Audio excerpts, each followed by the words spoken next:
कि जैसे आपको पता ही है 2 ढाई साल से ट्रीटमेंट चल रहा था। उस टाइम डॉक्टर ने बोल दिया था कि इनको घर ले जाइए, कुछ नहीं हो सकता।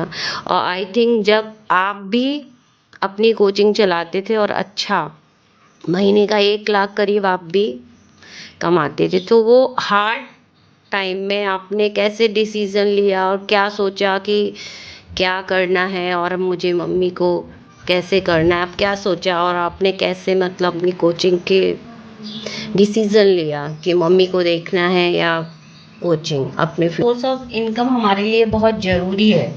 तो आपने कैसे डिसीज़न लिया कि आपको है ना मतलब कोचिंग बंद कर देना है और मम्मी का केयर करना है? उसमें आपको पता नहीं कि कितना टाइम लगेगा, टाइम का आपको कुछ पता नहीं था। तो आपने ये डिसीज़न कैसे लिया अपने फ्यूचर के को देखकर कि मैं क्या करूँगा? तो उसके बारे में बताइए।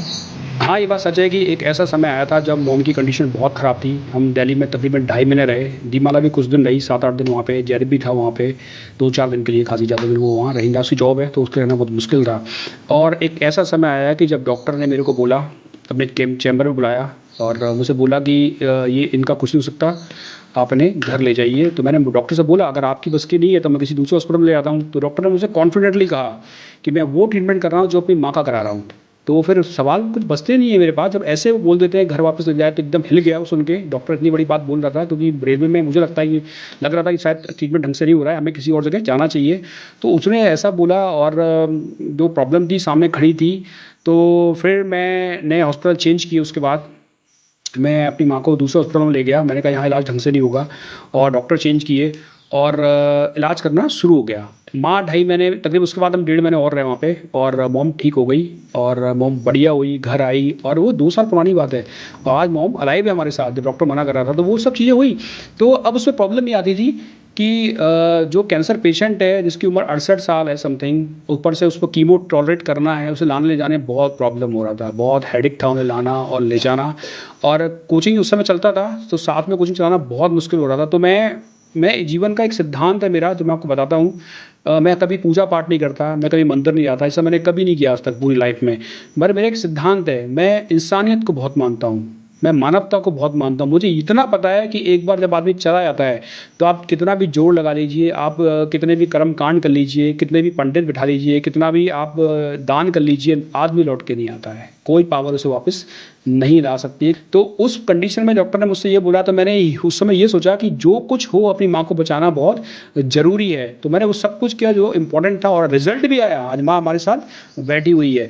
लेकिन एक समय ऐसा आया कि मुझे डिसाइड करना था कोचिंग खोलनी है कि बंद करनी है, क्योंकि उससे अच्छी खासी इनकम थी। 1-1.5 लाख महीना उस समय जाता था, रेपुटेशन था, नाम था, आगे बढ़ रहा था। तो मैंने बैठ के अपनी लाइफ के बारे में सोचा, पूरा खाका तैयार किया। ऐसा नहीं कि किसी ने आँख बंद करके ले लिया। तो मैंने ये सोचा कि उस समय मेरी उम्र होगी शायद, उस समय मैं था शायद 43 साल का समथिंग। तो अच्छा रेपुटेशन था, कोचिंग बढ़िया चल रहा था। तो मैंने ये सोचा बैठ के कि अगर मैं इस समय अपना काम बंद कर देता हूँ, और चूंकि डॉक्टर मुझसे बोल चुका था कीमो कभी बंद नहीं होंगे, पर आपको लगातार आना पड़ेगा, जाना पड़ेगा। और एक कीमो लगाने में जो मॉम की कंडीशन थी, मुझे हॉस्पिटल में 12-12 दिन रहना पड़ता था। तो कोई भी काम करना मेरे लिए असंभव सा हो गया था।